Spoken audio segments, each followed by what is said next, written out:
when it came time for Doyin to speak on the matter, Doyin did not mince words. And then she was like, if you see a snake and you see Adekunle, go for the snake and not Adekunle.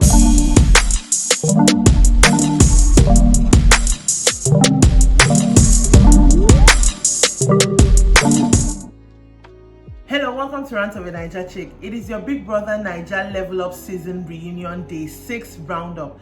This episode was a little bit flat for me, but it did clear up some of the things that I wondered about Adekunle. So there's that. But let's get right into it.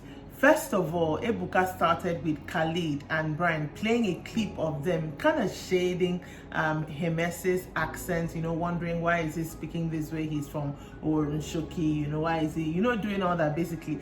And then when it came back to the set, everybody was laughing. So I think this is not something that has caused them a lot of friction. Maybe they just didn't ask Hermes, why do you speak the way you speak? So Ebuka was like, were you guys shading? They were like trying to say they were not shading, but it was shade. So when Ebuka now wanted to ask Hermes, Ebuka was like, from a viewer point of view, I think it was shade. And Hermes in reply was like, yes, he might have grown up in a Shoki, but he thinks it's cliche for everybody to think that wherever you grew up, the people you grew up around should be the only thing that influences you.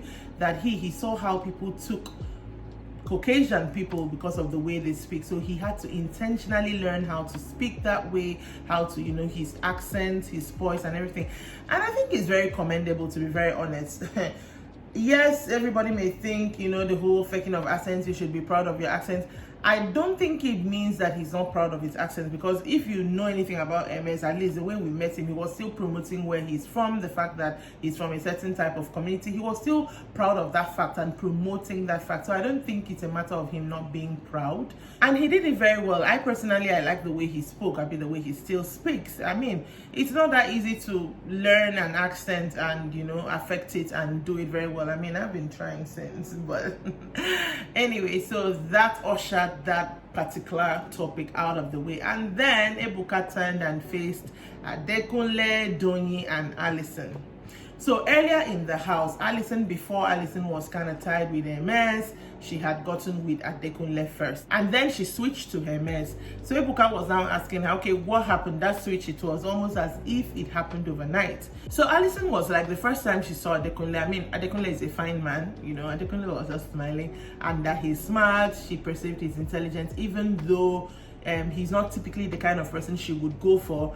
And she clarified it has nothing to do with his looks, he's fine, it's just she goes for people that are different, but she sure went for him. But in getting close to him, she found out that she was looking for the word, and then Ebuka now said snaky, and she's like, yes, he's too snaky. I would say slick.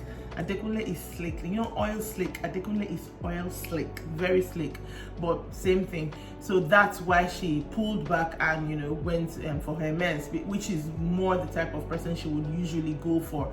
And Ebuka was like, wasn't that switch too fast? And she's like, I mean, you know what you like, you know what you don't like. And I tend to agree with her in this particular case. There's a way you would be talking to someone and they do just one thing and it is enough to turn you like 360 degrees off them. So it will look to other people that it is too fast, but to you immediately, that person, you don't even want that person in your orbit anymore. So in this particular case, I don't think it was too fast. She must have seen something she did not like and she switched up immediately. On Adekunle's part, to defend the narrative that in every clip they played of him, he was either gossiping or what the housemates thought about him. He was like, it's fair for them to think that it was a narrative that had gone on in the house and looks like it's still going on outside of the house, but that before it happened, like before he started gossiping, that people were saying bad things about him. Basically, I felt what he was trying to say, he was retaliating from what was done to him. And then it became a thing between Alison, Adekunle, Doyin, because Alison mentioned that Adekunle came and told her how Doyin is not a good friend, he's not a genuine person, and that's when she started looking at him sideways, and pulling back because she actually genuinely liked Doyin.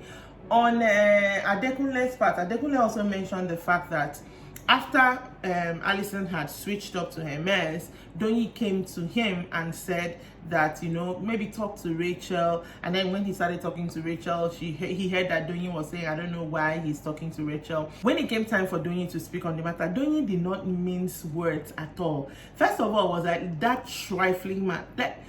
I have not really watched her podcast, but I have heard that she, in fact, even when Ebuka asked her, I was like, I know you are honest. You're not going to say you've not seen that clip before, because he played a clip for her. And she was like, she said her mind. I'm just going to read out some of the things she said because it was a lot. So first of all, she was like, I actually went back in the house and met this trifling man and asked him, do you have a problem with me? And he said no. And then over time we'll be, you know, giving her things like forehead kisses. She really thought they were good. I think apparently after coming out and seeing all the clips, she realizes, oh, okay, he was actually very, very slick.